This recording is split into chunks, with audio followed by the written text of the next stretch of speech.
ষষ্ঠ উপজেলা পরিষদ নির্বাচনের চতুর্থ ও শেষ ধাপে 7টি উপজেলার ভোট গ্রহণ চলছে। সতর্ক আইন শৃঙ্খলা বাহিনী। দিনাজপুরের পার্বতীপুরে দীর্ঘদিন যাবত ডেমো ট্রেন বন্ধ থাকায় ভোগান্তি বেড়েছে যাত্রীদের। দ্রুত ব্যবস্থা নেওয়ার আশ্বাস রেল কর্তৃপক্ষের। এবং সিরাজগঞ্জের শাহজাদপুর ও এনায়েতপুরে যমুনা নদীর তীব্র ভাঙন। নদীগর্ভে বিলীন প্রায় 1.5 কিলোমিটার এলাকা, হুমকির মুখে বন্যা নিয়ন্ত্রণ বাঁধ।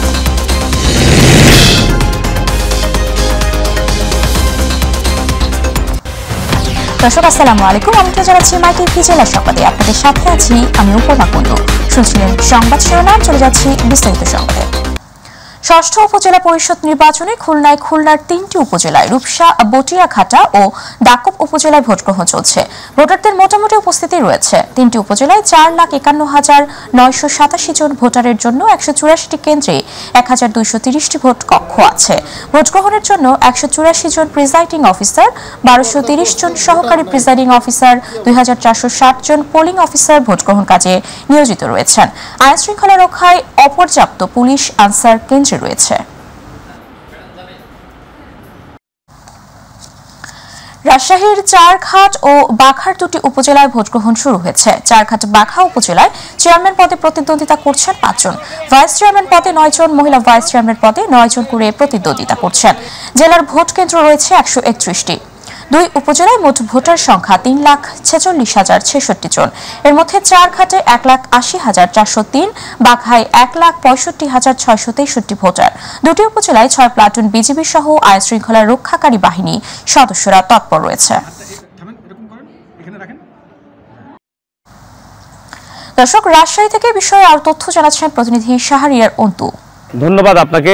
সারা দেশের ন্যায় রাজশাহীর চারঘাট এবং বাঘা উপজেলা পরিষদের নির্বাচন সকাল 8টা থেকে নিরবচ্ছিন্নভাবে ভোটাররা ভোট তাদের প্রদান করছেন। এবং দর্শক, এই মুহূর্তে দাঁড়িয়ে আছি আমি চারঘাট পাইলট উচ্চ বিদ্যালয় ভোট কেন্দ্রে। এখানকার পরিস্থিতি যদি আমি একটু দেখাই, পরিস্থিতি দেখাতে গিয়ে ভোটাররা ধীরে ধীরে ভোট কেন্দ্রে আসছেন এবং ভোট প্রয়োগ করছেন। এছাড়াও আরেকটি তথ্য জানিয়ে রাখতে চাই, এই 2টি পৌরসভায় চেয়ারম্যান পদে মোট 5 জন প্রার্থী, এছাড়াও ভাইস চেয়ারম্যান পদে 9 জন প্রার্থী এবং মহিলা ভাইস চেয়ারম্যান পদে মোট 9 জন প্রার্থী প্রতিদ্বন্দ্বিতা করছেন। এছাড়াও এই 2টি উপজেলায় মোট 131 জন কেন্দ্র রয়েছে এবং এই 2টি উপজেলায় মোট 3,46,066 জন ভোটার তাদের ভোটাধিকার প্রয়োগ করছেন। এবং আরেকটি তথ্য জানিয়ে রাখতে চাই, আইন শৃঙ্খলার বিষয়ে যদি আমি একটা কথা বলি, এখানে আইন শৃঙ্খলা রক্ষায় এই 2টি উপজেলাতে আসলে 6 প্লাটুন বিজিবি মোতায়েন করা হয়েছে এবং তার সাথে পুলিশ এবং আনসার সদস্যরা তাদের দায়িত্ব পালন করছে। এছাড়াও আমি একটি তথ্য জানিয়ে রাখতে চাই যে আমার কথা হয়েছে রাজশাহী জেলা প্রশাসকের সাথে। উনি আমাকে যেটি জানিয়েছেন যে আইন শৃঙ্খলা রক্ষায় আসলে যে ধরনের নিরাপত্তা বেষ্টনী দিয়ে ঘিরে রাখার দরকার, পরিবেশ ঠিক রাখার জন্য আসলে সেরকম পরিবেশ রাখার জন্য নির্বাহী ম্যাজিস্ট্রেট সহ একাধিক ভ্রাম্যমাণ আদালত আসলে এই 2টি উপজেলায় দায়িত্ব পালন করছে। তো দর্শক, রাজশাহী থেকে এই ছিল আমার কাছে ভোট গ্রহণের সর্বশেষ পরিস্থিতি। অন্তু, আপনাকে ধন্যবাদ। শান্তিপূর্ণ পরিবেশের মধ্যে দিয়ে ময়মনসিংহের নান্দাইল, ভালুকা ও গফরগাঁও উপজেলা পরিষদের ভোট গ্রহণ চলছে। 361 কেন্দ্রে সকাল 8টা থেকে ব্যালটে শুরু হওয়া ভোট গ্রহণ বিরতিহীনভাবে চলবে বিকেল 4টা পর্যন্ত। সকালে নান্দাইল উপজেলার কানারামপুর সরকারি প্রাথমিক বিদ্যালয় কেন্দ্রে জাল ভোট দেওয়ার সময় একজনকে আটক করে।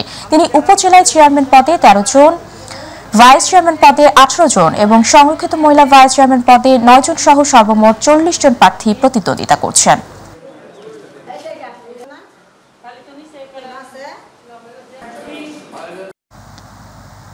দর্শক, ময়মনসিংহের ভালুকায় উপজেলা নির্বাচনের সর্বশেষ খবর জানাচ্ছেন ভালুকা প্রতিনিধি মর্জিনা আক্তার মনি। ধন্যবাদ। পরিবেশের ময়মনসিংহ ভালুকায় শুরু হয়েছে ভোট গ্রহণ। আমি এখন রয়েছি ভিতপুর সরকারি প্রাথমিক বিদ্যালয়ে। এখানে সকাল থেকে ভোটার উপস্থিতি ভোটার কম থাকলেও বেলা বাড়ার সাথে সাথে ভোটার বাড়বে বলে আশা করা যাচ্ছে। এই উপজেলায় মোট ভোটার সংখ্যা 3,39,960 জন। মনি, আপনাকে ধন্যবাদ। চতুর্থ ধাপে ব্রাহ্মণবাড়িয়া সদর ও বিজয়নগর উপজেলা পরিষদের সাধারণ নির্বাচনে ভোট গ্রহণ শুরু হয়েছে। সকাল 8টা থেকে শান্তিপূর্ণভাবে ভোট গ্রহণ শুরু হয়েছে, চলবে বিকেল 4টা পর্যন্ত। সকাল থেকে ব্রাহ্মণবাড়িয়া সদরের বিভিন্ন কেন্দ্রে নারী পুরুষ ভোটারের উপস্থিতি লক্ষ্য করা গেছে। সদর ও বিজয়নগর চেয়ারম্যান পদে 11 জন, ভাইস চেয়ারম্যান পদে 16 জন ও মহিলা ভাইস চেয়ারম্যান পদে 9 জন প্রার্থী ভোটের লড়াই লড়ছেন। এই দুই উপজেলায় 210 কেন্দ্রে মোট 6,40,123 জন ভোটার তাদের ভোট প্রদান করবে। ভোলায় ষষ্ঠ উপজেলা পরিষদের চতুর্থ ধাপে 2টি উপজেলা নির্বাচন শুরু হয়েছে। আজ সকাল 8টা থেকে ভোলার চরফ্যাশন ও মনপুরা সহ 2টি উপজেলায় ভোট গ্রহণ শুরু হয়েছে, টানা 4টা পর্যন্ত চলবে। সকাল থেকে প্রশাসনের কড়া নিরাপত্তার মধ্যে দিয়ে ভোট গ্রহণ শুরু হয়েছে। নির্বাচনকে স্বচ্ছ, সুন্দর, নিরপেক্ষভাবে সম্পূর্ণ করতে 5 স্তরের নিরাপত্তা ব্যবস্থা করা হয়েছে। মাঠে র্যাব, পুলিশ সহ প্রশাসনের অন্যান্য বাহিনী কাজ করছে।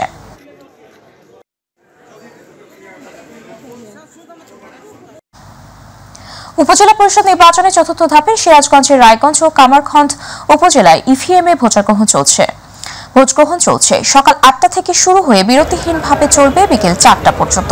এই নির্বাচনে রায়গঞ্জ উপজেলায় চেয়ারম্যান পদে 4 জন, ভাইস চেয়ারম্যান পদে 5 জন ও মহিলা ভাইস চেয়ারম্যান 4 জন করে প্রার্থী প্রতিদ্বন্দ্বিতা করছেন। এই উপজেলার মোট ভোটার সংখ্যা 2,61,830 জন। মোট ভোট কেন্দ্রের সংখ্যা 109টি। এই প্রথম যশোরের সদর ষষ্ঠ উপজেলা পরিষদ নির্বাচনে ইভিএম এর মাধ্যমে এই উপজেলায় ভোট গ্রহণ হচ্ছে। সকাল 8টা থেকে শুরু হয়ে বিকেল 4টা পর্যন্ত চলবে। উপজেলায় চেয়ারম্যান পদে 8 জন ও ভাইস চেয়ারম্যান পদে আরও 8 জন সহ মোট 16 প্রার্থী প্রতিদ্বন্দ্বিতা করছেন। নির্বাচন সুষ্ঠু ও শান্তিপূর্ণ করতে সব ধরনের প্রস্তুতি নিয়েছে আইন শৃঙ্খলা বাহিনীর সদস্য। নির্বাচন অবাধ, সুষ্ঠু ও নিরপেক্ষ করার লক্ষ্যে মোতায়েন করা হয়েছে 2,100 পুলিশ। আগে তো সিলের মাধ্যমে দিতাম, দিয়ে খুবই ভালো লাগছে। কোনো ঝামেলা ঝঞ্ঝাট কোনো কিছুই হয়নি, শান্তিপূর্ণভাবে আমরা ভোটটা দিচ্ছি। নতুন পদ্ধতি সেই হিসেবে খুবই ভালো। ওই সিল মারা এখানে মারো, ওই জায়গায় মারো, এর থেকে এটা অনেক ভালো লেগেছে। দর্শক, যশোরের উপজেলা নির্বাচনের সবশেষ খবর জানাচ্ছেন প্রতিনিধি শরীফুল ইসলাম। ধন্যবাদ। আপনি জানেন যে যশোর সদর উপজেলা ষষ্ঠ উপজেলা নির্বাচন সকাল 8টা থেকে টানা বিকেল 4টা পর্যন্ত ভোট গ্রহণ শুরু হয়েছে। আমি আপনার দর্শকদের দেখাতে চাচ্ছি যে আমি টিকিটে দাঁড়িয়ে আছি, যেখানে ভোটাররা ভোট দিচ্ছেন দীর্ঘ লাইন বেঁধে, এবং এই প্রথম যশোর সদর উপজেলায় ইভিএম এর মাধ্যমে ভোট হচ্ছে, যে কারণে অত্যন্ত আনন্দের সাথে ভোট দিচ্ছেন।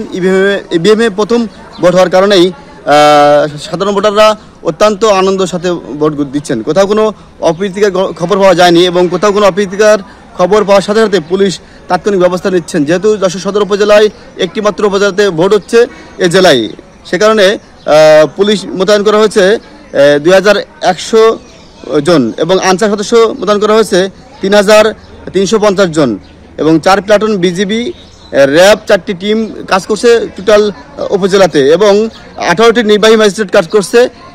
এই জেলাতে কোথাও কোনো অপ্রীতিকর খবর এখনো পাওয়া যায়নি, যে কারণে শক্ত অবস্থানে আছেন পুলিশ। কোথাও কোনো অপ্রীতিকর খবর পাওয়ার সাথে সাথে পুলিশ ব্যবস্থা নিচ্ছেন।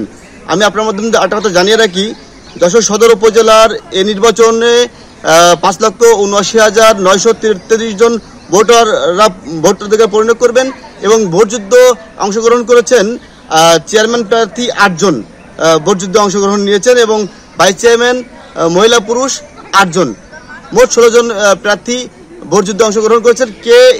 এর মধ্যেই 3 জন বিজয়ী হবেন, চেয়ারম্যান, ভাইস চেয়ারম্যান এবং মহিলা ভাইস চেয়ারম্যান। ধন্যবাদ। যশোর সদর উপজেলা থেকে সর্বশেষ শরীফুল ইসলাম, আপনাকে ধন্যবাদ।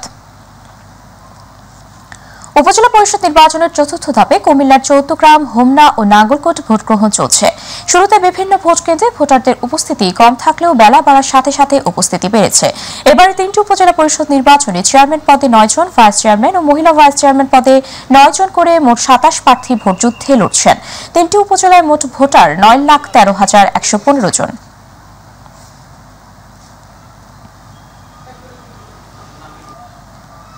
ষষ্ঠ উপজেলা পদে পদ নির্বাচনের চতুর্থ ধাপে কিশোরগঞ্জের বাজতপুর, কুচর ও ভৈরব উপজেলা পরিষদ নির্বাচনের ভোট গ্রহণ চলছে। সকাল থেকেই কেন্দ্রগুলোতে নারী পুরুষ সহ তরুণ ভোটাররা থেমে থেমে এসে ভোট প্রদান করছে। ভোট ঘিরে সর্বত্র উৎসব আমেজ বিরাজ করছে। নির্বাচন নির্বিঘ্ন ও শান্তিপূর্ণ করতে প্রশাসনের পক্ষ থেকে ব্যাপক প্রস্তুতি গ্রহণ করা হয়েছে। সকাল থেকেই আইন শৃঙ্খলা রক্ষাকারী বাহিনীর সদস্যরা প্রতিটি কেন্দ্রের নিরাপত্তায় দায়িত্ব পালন করছেন। ভোটাররা আতঙ্কিত অবস্থায় আছে, তবে ভোটের পরিবেশ এখন যেটুকু দেখতে পেলাম ভালো আছে। দিনাজপুরের ফুলবাড়ীতে ষষ্ঠ উপজেলা পরিষদ নির্বাচনে শান্তিপূর্ণভাবে উৎসব মুখর পরিবেশে ভোট দিচ্ছেন ভোটাররা। উপজেলা 63টি ভোট কেন্দ্রে 1,52,428 জন মহিলা পুরুষ ভোটার রয়েছে। আইন শৃঙ্খলা বজায় রাখার জন্য কেন্দ্রে আনসার ভিডিপি ও পুলিশের পাশাপাশি বিজেপি ও র্যাব টহল দিতে দেখা গেছে।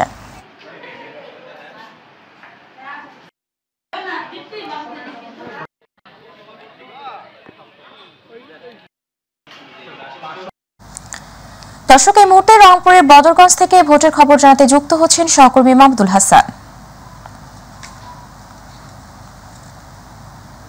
মাহমুদুল, আপনার কাছ থেকে জানতে চাচ্ছি যে ভোটের সার্বিক পরিস্থিতি কেমন দেখছেন, জানাবেন আমাদেরকে। জি উপমা, আপনাকে জানিয়ে রাখি যে ষষ্ঠ উপজেলা পরিষদ নির্বাচনের যে চতুর্থ ধাপের যে নির্বাচন, সেটি কিন্তু রংপুরের দুটি উপজেলায় সকাল 8টা থেকে ভোট গ্রহণ অনুষ্ঠিত হচ্ছে। রংপুরের বদরগঞ্জ এবং রংপুর যে তারাগঞ্জ দুটি উপজেলায় পরিষদ কিন্তু যে উপজেলা পরিষদ, সেটি কিন্তু সকাল 8টা থেকে যে নির্বিঘ্নে ভোট গ্রহণ অনুষ্ঠিত হচ্ছে। তবে আপনাকে জানিয়ে রাখি যে এখন পর্যন্ত কিন্তু রংপুরের এই দুটি উপজেলাতে নির্বাচনকে ঘিরে কিন্তু কোনো ধরনের সহিংসতার কিন্তু সংবাদ আমাদের কাছে নাই। তবে প্রথমেই একটু জানিয়ে রাখবো যে আমি এই মুহূর্তে রয়েছি বদরগঞ্জের লালদিঘি উচ্চ বিদ্যালয় ভোট কেন্দ্রে। আমি আপনাকে জানিয়ে রাখি যে আমি একজন কথা বলবো যে প্রিজাইডিং অফিসার যে রয়েছেন এই কেন্দ্রে। আসলে ভোটার উপস্থিতি কেমন এই কেন্দ্রে? ভোটার উপস্থিতি সকাল থেকে একটু কম ছিল, দিন যাচ্ছে যতই একটু করে ভোটার উপস্থিতি বাড়তেছে। পর্যন্ত কতগুলো ভোট পড়েছে যদি বলতেন? পর্যন্ত 247টি ভোট পড়েছে এখন পর্যন্ত। ভোটার কত? ভোটার হচ্ছে 2130 জন, আর পার্সেন্টেজ হচ্ছে 11 পয়েন্ট একটু বেশি।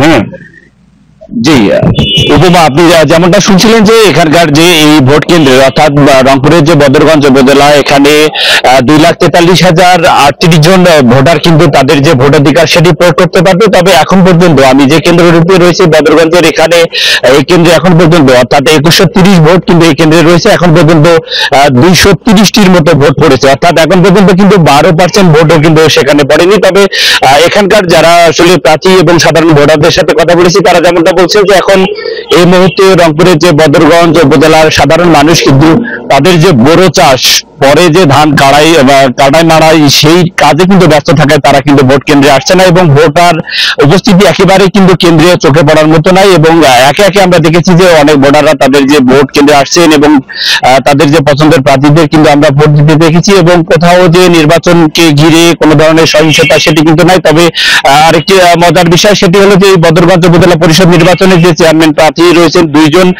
তারা কিন্তু আসলে দুজনেই আপন খালাতো ভাই, আমরা এতটুকু তথ্য পেয়েছি। তবে এই দুই খালাতো ভাইয়ের মধ্যেই কিন্তু প্রতিদ্বন্দ্বিতা হবে। একজন ফজলে রাব্বি সুইট, তিনি কাপ্রিটিস প্রতীকে এখানে নির্বাচনে অংশগ্রহণ করেছেন এবং তার যে খালাতো ভাই, অপর খালাতো ভাই তবিকুর হাসান তবিকুর চৌধুরী, সে কিন্তু পলিন, সে এখানে মোটরসাইকেল প্রতীকে নির্বাচনে অংশগ্রহণ করেছেন। তবে এখানে যে ভাইস চেয়ারম্যান অর্থাৎ ছেলে যে ভাইস চেয়ারম্যান, সে কিন্তু এখানে বিনা প্রতিদ্বন্দ্বিতায় নির্বাচিত হয়েছেন এবং মহিলা ভাইস চেয়ারম্যান এখানে 3 জন প্রতিদ্বন্দ্বিতা কিন্তু করছেন। তবে ভোটের যে পরিবেশ এখন পর্যন্ত সুষ্ঠু সুন্দর পরিবেশে কিন্তু ভোট গ্রহণ চলছে এবং আইন শৃঙ্খলা রক্ষাকারী বাহিনীর সদস্যরা থেকে শুরু করে নির্বাচনে যারা দায়িত্ব রয়েছেন তারা কিন্তু মাঠে তৎপর রয়েছেন। তবে সব মিলে এই ছিল আমার কাছে রংপুরের বদরগঞ্জ থেকে উপজেলা নির্বাচনের ভোট গ্রহণের সর্বশেষ পরিস্থিতি। মাহমুদুল, আপনাকে ধন্যবাদ। দর্শক, রংপুর থেকে ভোটের সার্বিক পরিস্থিতির সর্বশেষ খবর জানাচ্ছিলেন প্রতিনিধি মাহমুদুল হাসান। চলে যাচ্ছি অন্যান্য প্রসঙ্গে। ঢাকার কেরানীগঞ্জে সরকারি খাল ও গুচ্ছগ্রাম প্রকল্পের বরাদ্দকৃত জায়গা উদ্ধারে অভিযান চালিয়েছে কেরানীগঞ্জ উপজেলা প্রশাসন। গতকাল বিকেলে উপজেলা পরিষদের সহযোগিতায় উপজেলা প্রশাসন কেরানীগঞ্জ মডেল থানার রোহিতপুর ইউনিয়নের লাখিরচর আবাসন প্রকল্প এলাকায় এই অভিযান পরিচালনা করে। সরকার ও অসহায় মানুষের স্বার্থ সংশ্লিষ্ট এই ধরনের অভিযান অব্যাহত থাকবে বলে জানিয়েছেন কেরানীগঞ্জ উপজেলা পরিষদের চেয়ারম্যান শাহিন আহমেদ।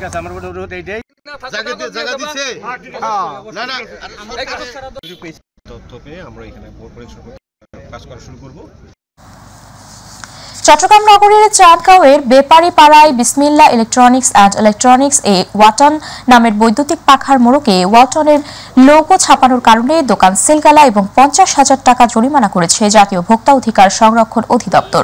অধিদপ্তরের চট্টগ্রাম বিভাগীয় কার্যালয়ের উপপরিচালক ফয়েজুল্লাহর নেতৃত্বে এই অভিযানে অংশ নেন সহকারী পরিচালক রানা দেবনাথ ও আনিসুর রহমান।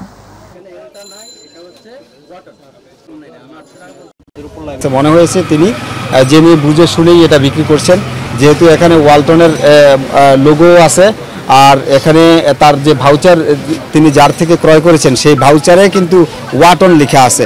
তো ওয়ালটনের নকল পণ্য এটা বুঝে। দিনাজপুরের পার্বতীপুরে দীর্ঘদিন যাবত ডেমো ট্রেন বন্ধ থাকায় ভোগান্তি বেড়েছে যাত্রীদের।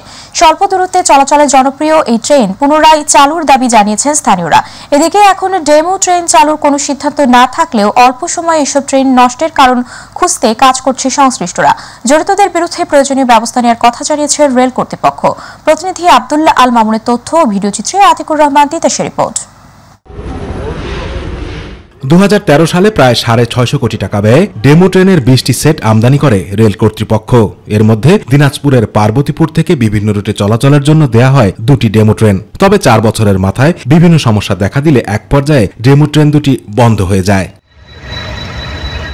2022 সালের 9 অক্টোবর তৎকালীন রেলমন্ত্রী নুরুল ইসলাম সুজন ডেমো ট্রেনের আনুষ্ঠানিক উদ্বোধন করেন। ওই দিন নতুনভাবে পার্বতীপুর লালমনিরহাট রুটে আবারও বাণিজ্যিক যাত্রা শুরু হয় এই ট্রেনের। কিন্তু কয়েক মাস পর আবারও মুখ থুবড়ে পড়ে ট্রেনটি। এতে বাণিজ্যিক যাত্রা বন্ধ হওয়ায় বিপাকে পড়েছেন স্থানীয়রা। ডেমো ট্রেনটি বন্ধ হয়ে আছে। ডেমো ট্রেনের কারণে আমরা অনেক সুবিধা পাইতাম, আমরা স্বল্প দূরত্বগুলো খুব সহজেই যেতে পারতাম। এখন এটা বন্ধ, আসলে আমাদের জন্য খুব কষ্টকর। এই যে বিভিন্ন ধরনের বাস, টেম্পু, অটোতে যাতায়াত করার ফলে অর্থনৈতিকভাবে তারা কিন্তু ক্ষতিগ্রস্ত। দ্রুত সময়ের মধ্যে পার্বতীপুর থেকে বিভিন্ন রুটে চলাচলকারী ডেমো ট্রেন দুটি পুনরায় চালুর দাবি জানিয়েছেন স্থানীয় সচেতন মহল। ট্রেনটি চালু করলে আমাদের অঞ্চলে অনেক লোকজন উপকৃত হবে। খুব দ্রুত ডেমো ট্রেনটি চালু করা হোক। অতি সত্বর ডেমো ট্রেনটি চালু করা হোক, পার্বতীপুরবাসী এটার দাবি এবং জোর দাবি। ডেমো ট্রেন চালুর বিষয়ে এখন পর্যন্ত সিদ্ধান্ত না থাকলেও সরকারি অর্থ অপচয়ের মাধ্যমে এসব ট্রেন ক্রয়ের সাথে জড়িতদের বিরুদ্ধে ব্যবস্থা নেওয়া হবে বলে জানিয়েছে রেল কর্তৃপক্ষ। অনেক টাকা লাগে, যেটা এত টাকা খরচ করা ঠিক হবে কিনা এটা প্রশাসন ভাবছে না। এখনো চালুর ব্যাপারে মাননীয় মন্ত্রী এরকম কোনো সিদ্ধান্ত দেয়নি। 300 যাত্রী ধারণ ক্ষমতা সম্পন্ন 3 বগি বিশিষ্ট এসব ট্রেন বন্ধে জড়িতদের বিরুদ্ধে দ্রুত ব্যবস্থা নেবে কর্তৃপক্ষ, এমনটাই প্রত্যাশা সংশ্লিষ্টদের। আতিকুর রহমান তিতাস, মাই টিভি। সিরাজগঞ্জের শাহজাদপুর ও এনায়েতপুরে যমুনা নদীর তীব্র ভাঙন শুরু হয়েছে। কয়েকদিনের ভাঙনে নদীগর্ভে বিলীন হয়েছে 2 অঞ্চলের প্রায় 1.5 কিলোমিটার এলাকা। 6 গ্রামের বসতবাড়ি ও ফসলি জমি হুমকির মুখে রয়েছে। পানি উন্নয়ন বোর্ডের বন্যা নিয়ন্ত্রণ বাঁধ সহ সরকারি বেসরকারি বিভিন্ন স্থাপনা। প্রতিনিধি এইচ.এম. মোনায়েম খানের রিপোর্ট, জানাচ্ছেন এস.এম. হামিম। সিরাজগঞ্জের শাহজাদপুর ও এনায়েতপুরের জালালপুর ও হাটপাচিল গ্রামের নদীর তীরবর্তী এলাকায় দেখা মেলে এমন ভাঙনের দৃশ্য। ঘূর্ণিঝড় রেমালের প্রভাবে যমুনা নদীর পানি বাড়ার পাশাপাশি তীব্র স্রোতের সাথে তাল্লা দিয়ে শুরু হয়েছে ভাঙন। এতে যমুনা নদীর তীব্র ভাঙনে নদীগর্ভে বিলীন হচ্ছে বাড়িঘর ও ফসলি জমি।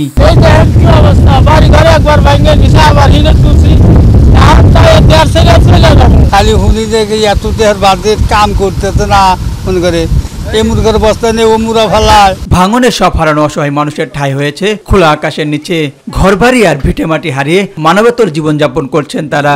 আমাদের ভাত বান্ধা দিবা, আমরা খুশি হব। আমাদের এই 2 রাখান ছালা দিয়ে দিয়ে হইরা যায়, আমাদের তাতে আরো বেশি করে ভাঙে। শুধু যাইতে 3 হাজার বাড়ি ঢেকে গেছে, ঘর সহ। হ্যাঁ, এগুলা সাথে দিয়ে দেখবার চোখ নাই। কোন এটা আমরা দাঁড়াবো, আমারে ঠিকা নাই নাই। কালি হেও বাড়ি ঘর ভাঙে দিতেছে। কালি এখন আমরা কি করব? আমরা কি করে খাবো এখন? জিও ব্যাগ ফেলে ভাঙন রোধের চেষ্টা চলছে। বর্ষা মৌসুম শেষ হলে আগামী 25 সালের জুন মাসের মধ্যে ডান পাশে তীর রক্ষা প্রকল্পের কাজ পুরোপুরি শেষ হবে বলে জানিয়েছে পানি উন্নয়ন বোর্ড। ড্রেজিং এর মাধ্যমে আমরা এই যে ওখানে প্রায় 500 মিটার এলাকায় অ্যাক্টিভ নদী ভাঙন দেখা দিয়েছে সেটি প্রশমন করার জন্য চেষ্টা করে যাচ্ছি। প্রকল্পের মেয়াদ আরো 1 বছর বৃদ্ধি হবে।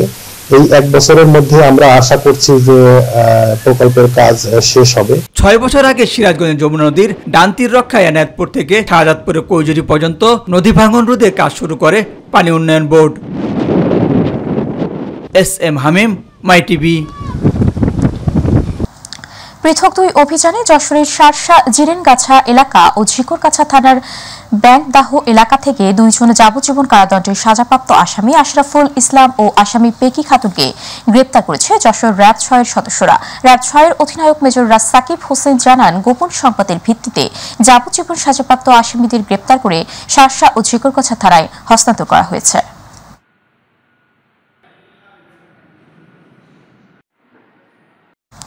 বরগুনার পাথরঘাটায় ঘূর্ণিঝড় রিমালে ক্ষতিগ্রস্ত বেড়িবাঁধ পরিদর্শন করেন পানি সম্পদ প্রতিমন্ত্রী অবসরপ্রাপ্ত কর্নেল জাহিদ ফারুক শামীম। গতকাল বিকালে হেলিকপ্টারে পাথরঘাটায় এসে স্পিড বোটে করে ক্ষতিগ্রস্ত ও দুর্গত এলাকা পরিদর্শন করেন। পানি সম্পদ প্রতিমন্ত্রী পাথরঘাটা উপজেলার জিনতলা, কালোমেঘা, কাকচিরা, মাছের চরের বিভিন্ন ক্ষতিগ্রস্ত এলাকা পরিদর্শন করেন। এই সময় সর্বোচ্চ ঝুঁকিপূর্ণ যে বেড়িবাঁধগুলো রয়েছে সেখানে স্থায়ী বেড়িবাঁধ করা হবে বলে জানান। এছাড়া কম ঝুঁকিপূর্ণ স্থানে জিও ব্যাগ দেওয়ার আশ্বাস দিয়েছেন।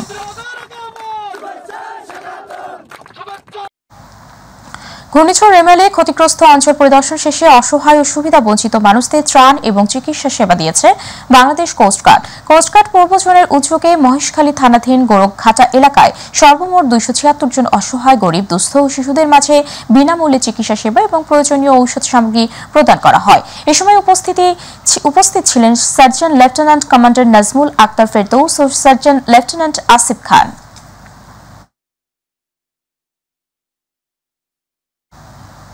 মানিকগঞ্জের ঘিওর উপজেলার বানিয়াজুড়ি ইউনিয়ন পরিষদে উন্মুক্ত বাজেট ঘোষণা করা হয়েছে।